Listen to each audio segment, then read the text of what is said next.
In Navajo teaching, everything is divided up into male and female.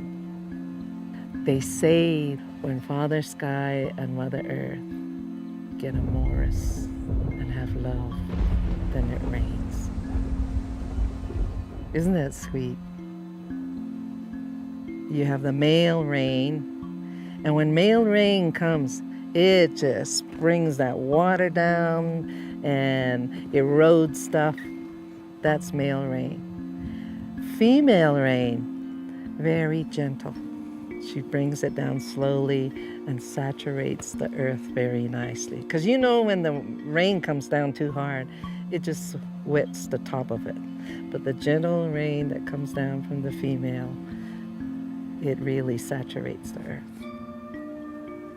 This is a blessing. It's water that's gonna nourish the plants. And that plant gives us life.